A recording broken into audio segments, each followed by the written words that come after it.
Usap-usapan naman ngayon ang hiwalayan daw ng mag-asawang Danica Soto Pingris at Mark Pingris.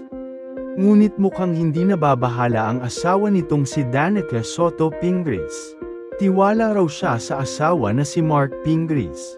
Subalit, makikita sa social media post na pumalag ang matalik na kaibigan ni Danica Soto Pingris na si Pebbles Duque. Nilinong niyang noon ika-16 ng Pebrero pa ang larawan na ibinahagi ni Mark Pingris sa Instagram. Dagdag pa niya ay hindi gagawin ni Mark Pingris ang magloko sa kanyang asawang si Danica Soto Pingris dahil marami siyang priority sa buhay. Dahil matatandaang, maraming nagtatanong tungkol sa mga larawan matapos mag-upload din ng kaparehong background na larawan sila Kim Rodriguez. Ang tanong ng marami ay kung magkasama nga ba talaga sila dahil magkapareho ito ng background.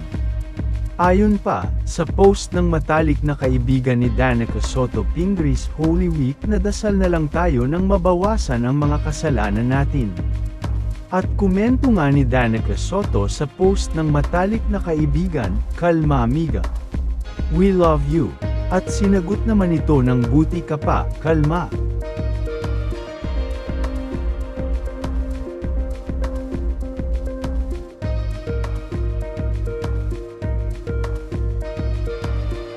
Pinabulaanan naman ni Mark Pingris ang mga bali-balita. Ayon sa kanya, walang katotohanan ang mga lumalabas na balita tungkol sa amin ni Miss Kim Rodriguez. Walang namamagitan sa aming dalawa gaya ng sinasabi ng ibang tao. Nakasama ko po si Miss Kim sa isang basketball event at sa iba pang event nung naging news siya ng team namin. Salamat din sa nagpaabot ng concern. Okay kami ng pamilya ko, huwag na po tayo magpakalat ng mga balita na hindi totoo.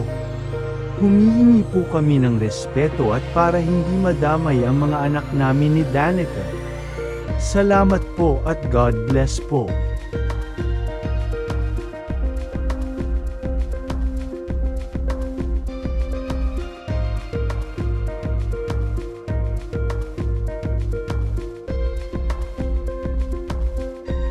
Kayo mga Kamarites, ano sa tingin ninyo? I-comment na sa baba at kung ikaw ay naniniwalang hindi totoo ang mga bali-balitang magkarelasyon sila, paki-share na rin ang video na ito upang matigil na ang mga haka-haka. God bless po sa atin.